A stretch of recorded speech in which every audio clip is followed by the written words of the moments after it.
Good morning, LinkedIn. Welcome to Let's Build Daily. I'm your host, Chris Carolan. Taking a break from the data modeling related to Commerce Hub.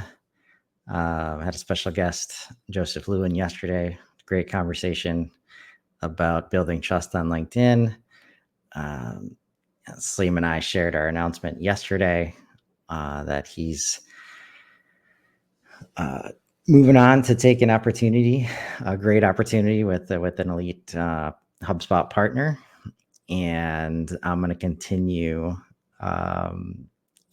doing my best to fill the education gaps that I see in the HubSpot ecosystem. And something interesting happened yesterday where Douglas Burdette announced that he's going to be retiring from the Marketing Book podcast when he turned 65, which is in a couple months. And I felt the need to kind of share something that had a powerful impact on me, which was this podcast, like powerful enough to literally, when I saw that news and I listened to his short clip about it that he posted on the podcast.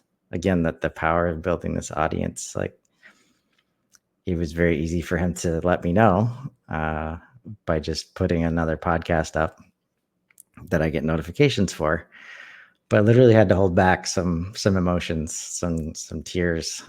And that just speaks to the impact that he has had and his podcast has had on my career and, how I spend my time every day. And that has been a very powerful thing in building, this learning mindset. And I just wanted to, kind of pay homage by rolling through the whole episode list, going as quickly as I can, trying to get it done in 30 minutes. I think I can, but, he's going to be 500 episodes in August, it looks like. And that's when he's calling it quits. So we'll see how many we can get through. So even though it's called the Marketing Book Podcast, it's had all kinds of, books related to growth and customers and business and leadership and, which really resonated with me when I first found it in 2017, because we had just had our first down year at ASI and I was director of marketing and sales, and I started learning about marketing automation at the end of 2016. And I'm wondering, like, okay, what's next? And something clicked, while I may have been an avid learner or interested in learning just because from like a troubleshooting perspective, growing up and as I grew up in the, production and quality control and trying to build processes and systems that prevent, errors, it's a little bit different than professional growth, I think, in that there's always like you're trying to learn something as a means to an end versus as learning just to like build a skill set or just because it's a good idea, and just learning, adding that piece of knowledge, whatever it's going to be, inherently that good things are going to come from that. It might change the way you think about something. It might, challenge you to think about things differently. So it's been a very powerful experience. And in 2017, I listened to my first podcast from him, which I believe was from Marcus Sheridan, They Ask You Answer, which was in January 2017. So it's at this time where, I take my first course on HubSpot Academy. I, listen to the Marketing Book Podcast. I meet, the concept of they ask you answer and story brand, just all of this kind of snowballs into this learning mentality.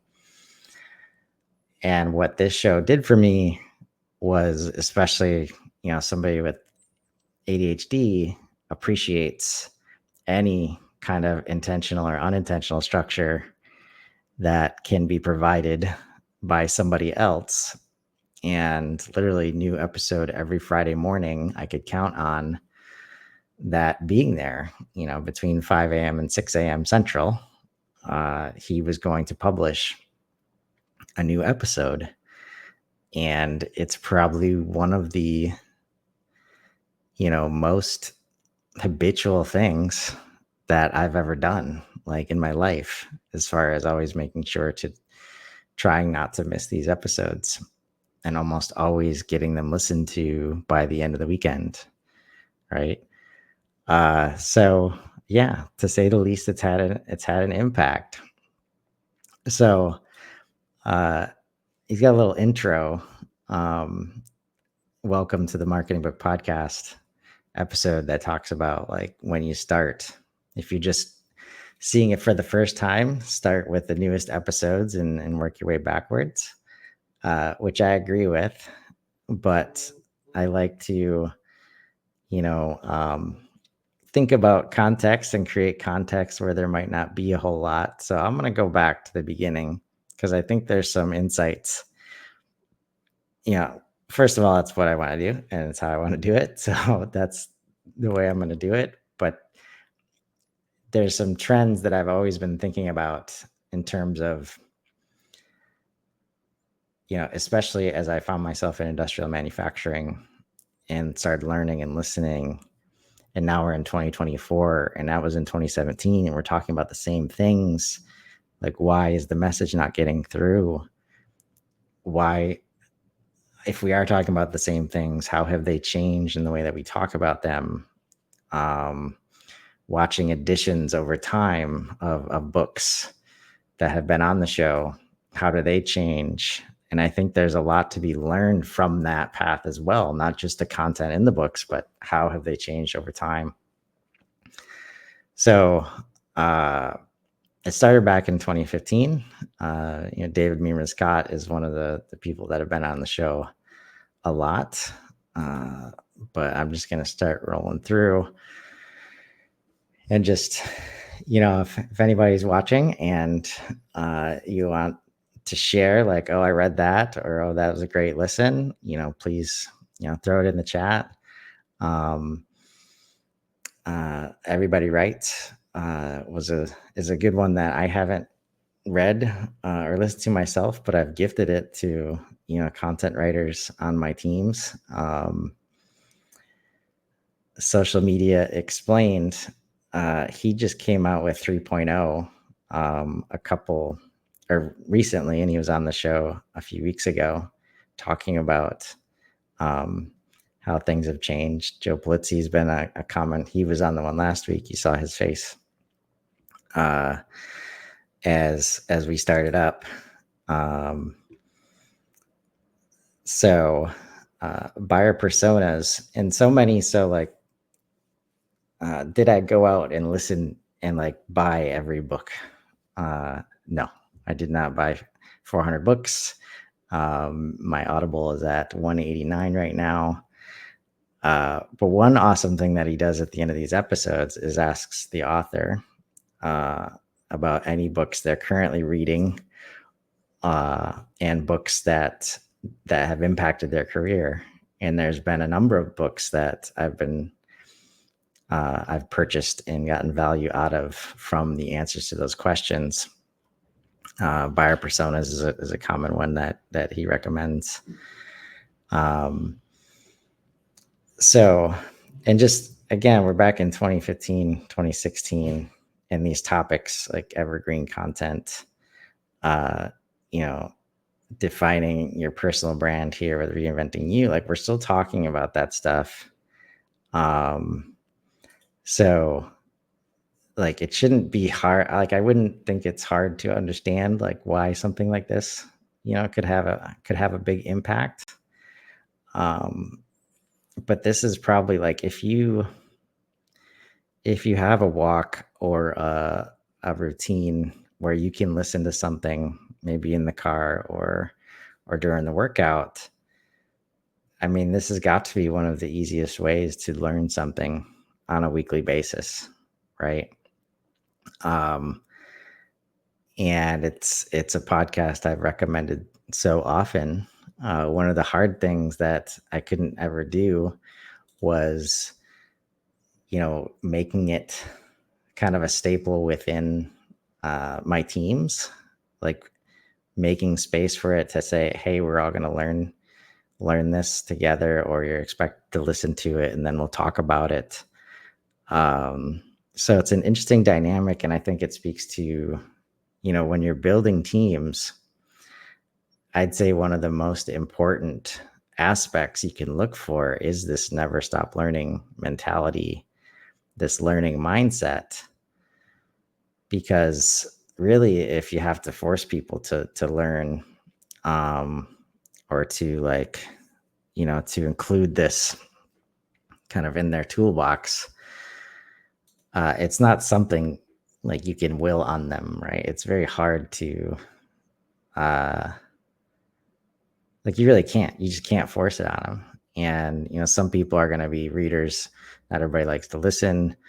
Um, but even finding ways to just kind of move that needle. I chuckled a little bit when I saw, um, this one. There's going to be some nuggets like this, or it's like, oh, that was a cool tool. Um, but man, and I haven't some of this stuff, like, I hadn't known existed. Like, I got to it when it was like 100 episodes in.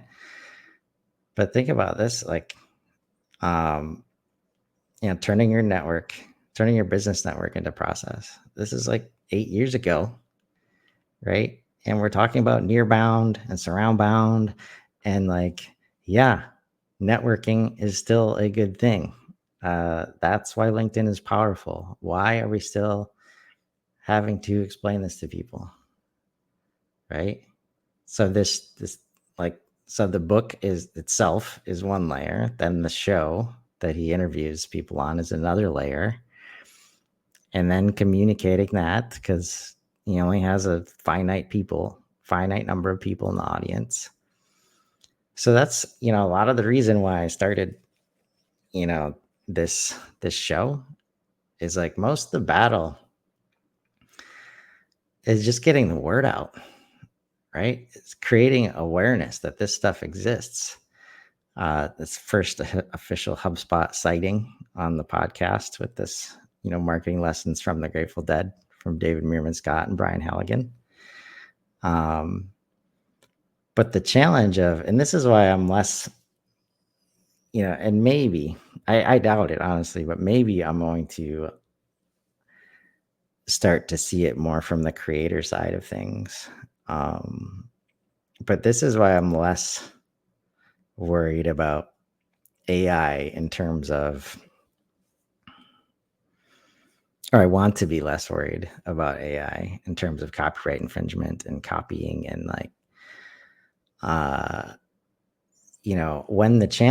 when we see the knowledge and skills gap just continuing to grow every day, every year, you only solve that problem with training and teaching and knowledge. And if the problem is sharing and communicating and delivering the knowledge, and like, when does delivery of the knowledge become a priority over who created the knowledge? Right. Here's second HubSpot citing from Mark Roberge, sales acceleration formula. So, and that's where it's like, let's say I reprint, they ask you answer, like on my website, of course, with attribution to, Marcus Sheridan. But because I have a different audience, a specific audience, if somebody's seeing that because it was on my website and they weren't going to see it otherwise, does it matter that I didn't put it in my own words? Or, the value is delivery of the framework and the mindset that they need to grow their business, right? And so, like, when we're thinking about, and I've been thinking about this a lot as far as how I bring value, to the community, and like, do I need to spend time? Like, why should I spend time? Like, if somebody else has created a great resource about HubSpot or about really anything for that matter, like, should I spend my time rebranding it or rephrasing it or trying to repurpose it, or creating from scratch my own version of it? If it's a perfectly good resource and I know it's going to help somebody, should my time be spent on doing that? Or should I try to figure out better ways to get it in front of more people because I know it will help them? Right. Well, I can tell you the first part is going to take longer to create the awareness and address the knowledge and skills gap that, we all talk about, but have a hard time, finding the solution to or coming up with the solution to. Meanwhile, the pace of change does not slow down. This is a super evident in the HubSpot ecosystem right now, where almost everybody you talk to, like people who don't have HubSpot, have a very, inconsistent set of opinions on what HubSpot can do, whether it's too expensive, whether it can be enterprise, whether it's too complex and can't handle small business. Either you need to get to 10 million first. There's just so much narrative out there for people who don't use HubSpot. And that means people answering their questions when they're not consistent. It only furthers that narrative. It doesn't really address the problem. While the product updates, at amazing speed, the rest of the ecosystem that is touching HubSpot. So you got free and starter users, you've got, full paying users, anywhere from professional to enterprise.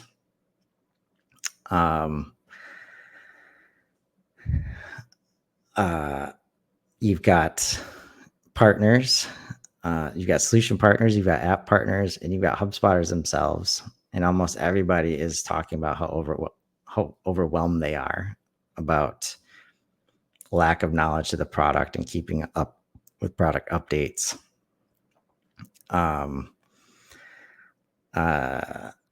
Throughout this journey, I did purchase a couple of actually print books that weren't available at the time in audio.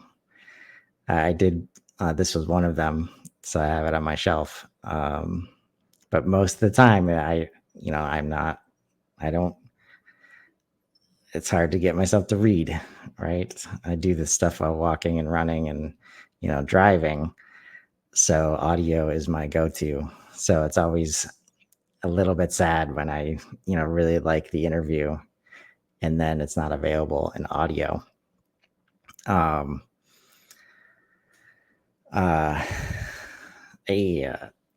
I think we can call this HubSpot sighting number 3, Hacking Marketing by Scott Brinker. We had him on the Industrial Tech Stack Live earlier this year.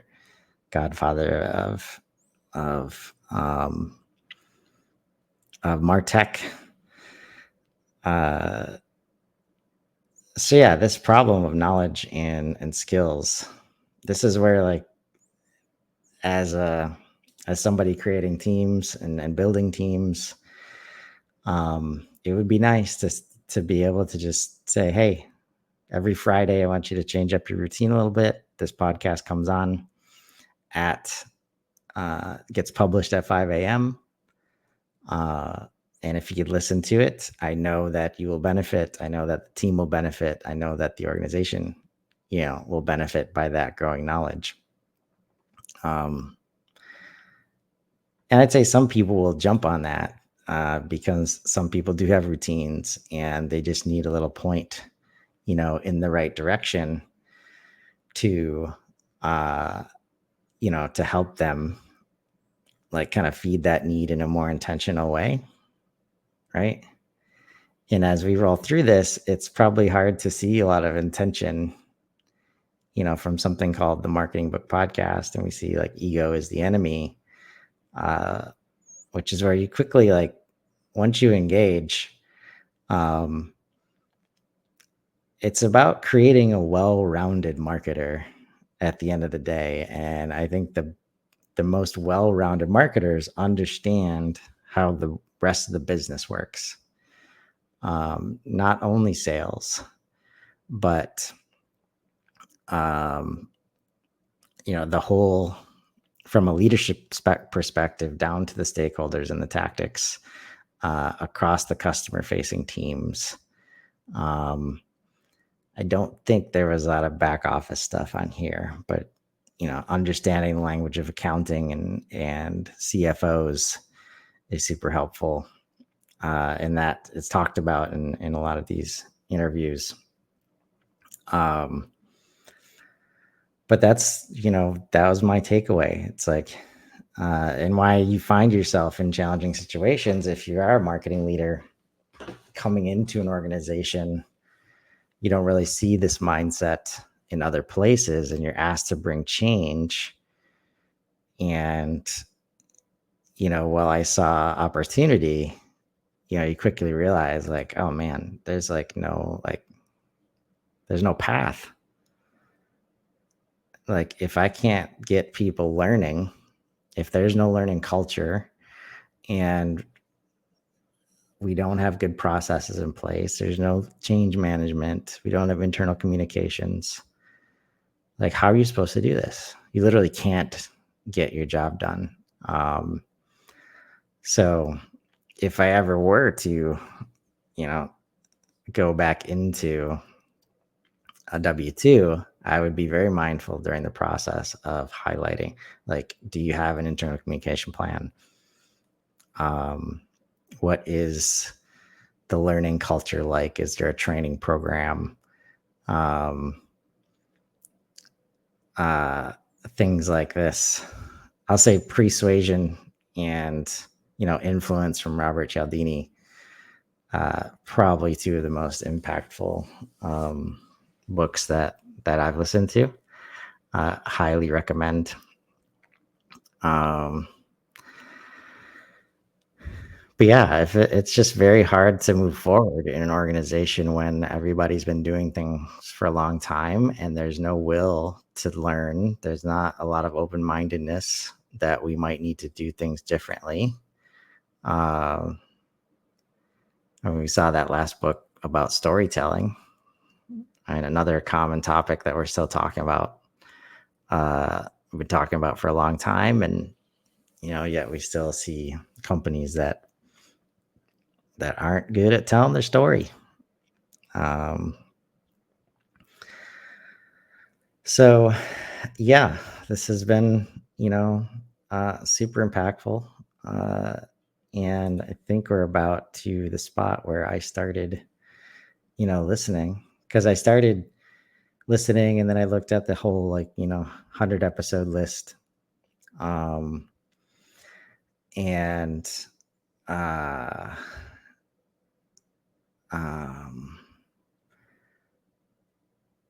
and looked back and found a couple, found a few, even purchased some of these. There's this one's like a textbook that I had the best intentions of, sitting down and creating a plan based on it. Didn't quite get there. But this is where we started. And I mean, this is where I'll start anybody that's just interested in growth or, customer centric, customer facing activity. like the principles and they ask you answer literally apply to every business. Um, and just the questions that people are asking, if you can't answer them openly and honestly, which like uncovers very quickly how transparent the business is willing to be, right? Because if you can't get to transparency, a lot of this stuff is just not going to work for you. Um, this is a very good framework to uncover that very quickly. Are we willing to talk about price? Are we willing to talk about our problems? Openly, honestly, online, asynchronously, where we might not control all of the flow of information. But the thing is, if the only way you can have any control over it is if you're the one answering it online. If you're not, other people are, and you're not going to like the result. Does it work was a big one for me that I may have even read the book. I definitely have it on the shelf. But all about like being able to evaluate, everything you're doing in a very, straightforward way, taught me a lot about metrics, and how to, really apply things like the scientific method, like have a hypothesis, have goals before you even start doing anything so that you can answer this question at the end of it. So that was really powerful. And here is where I started and this is a way to see obviously what I care about. It's because I'm going to start remembering all these, because this is where I started listening religiously, right? And it just happened to be there was so much resonation in the things that I was having to, work on and deal with myself as a newer marketing leader trying to learn. Every now and then you get some like this that just kind of add a little lightheartedness to the whole thing, reminding us that we are human and there's a lot of bullshit that we have to deal with and see. So this was a fun listen that I recommend. Just putting everything in perspective. And I think for a long time, I might have skipped every now and then some of these sales focused books because we didn't really have a sales process. We sold a commodity item and I didn't really think I needed the information. But I definitely got to a point where I started listening to every episode just because I knew there was going to be some value provided no matter what the topic was. That's where Douglas is just a brilliant interviewer to say always tying it back to what we're all trying to accomplish in modern marketing and growth. So yeah, that's why it was just so impactful. And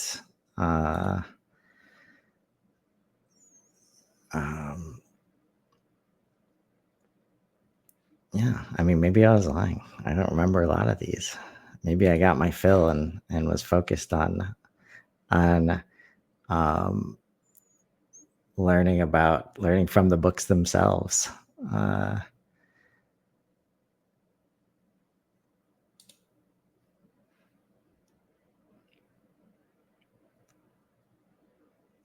This is probably, my favorite sales series from Anthony Iannarino. Just super practical. And one of his recent ones, Leading Growth, was just so good to kind of just set the stage for, building out a sales organization, managing a sales organization, managing a growth organization that has the right members on the team, that has the right compensation structure. It was just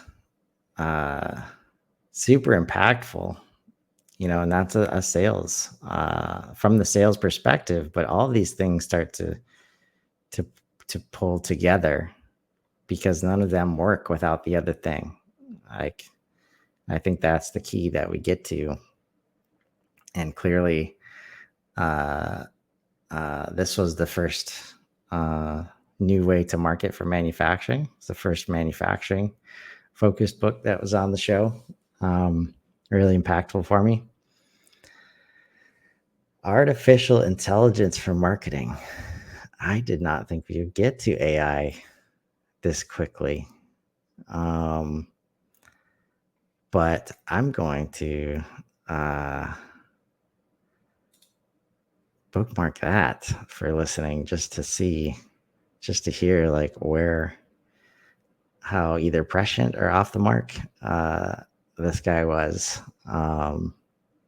Be curious to know when anybody, if you're watching this, like, when did you first start hearing about AI, learning about AI?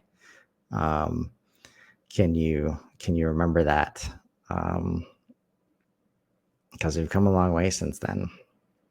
Business of expertise. I've been turned on to David C. Baker as we started this agency. I've been listening to that. The Two Bobs podcast is wonderful. Just so much good information. And I listened to these books, this year. But before I did, like, I went back and I listened to this episode to see if I wanted to buy it. Next kind of manufacturing industrial focus book, Smart Marketing for Engineers. And clearly I'm not going to make it through all this. Man, this is like an hour and a half listen. Just so good, so practical. Like, I put it in, I built a OneNote, on it. So here's the list of phrases, right? Such an easy listen, but so impactful. There's so many things like this, a number of topics on the show that it's like communication, something that we're not teaching, like in most businesses. It's at the heart of most of the problems that we have to address as consultants, as leaders. Like, when we're not aligned, we continue to say things that aren't aligned, which further create problems inside the organization. So I got through 30 pages. That just tells you, how much content there is. And just a huge value. So even thinking about it now, like, if I'm to listen to, let's say 400 episodes or less of this show, and then it leads to me listening to, let's say 100 or more books, of course, that's going to have an impact. And I'm just super thankful that this thing existed. The consistency and structure that it gave me for learning more, from a trusted source, right? To the point where no matter the topic, I knew that it was going to be valuable, right? Has just been,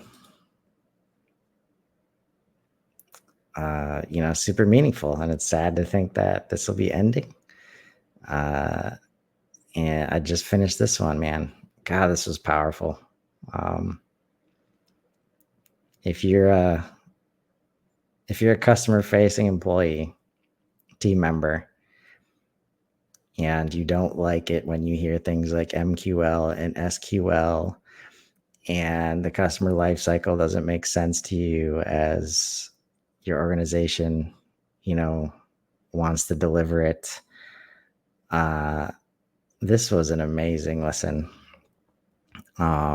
Redefining what it means to sell, the unsold mindset. Highly recommend this one. Like, it's okay to think about things differently. It's so easy to, look for best practices when you're in a new gig. But if you can find ways to be authentic and focus on the actual interactions that you're having with people and not, overthink it too much, trust the common sense when it's in front of you, um, you can find a way to be successful, even though the system is not built to support you sometimes. So this is a great lesson. Lots of different examples and actionable advice here. But if you're not sure you want to take the dive, that's where listening to this interview first has gone a long way for me in helping me, understand if it's worth the 3, 4, 5, 6 hours of listening time. So thanks so much, Douglas Burdette. Maybe you can join me on this show someday. But super appreciative in this content and all you've done to help all us marketers and growth practitioners out there. And with that, as you if you check this out, of course, I invite you to find the opportunity and let's grow. Have a great day, everybody.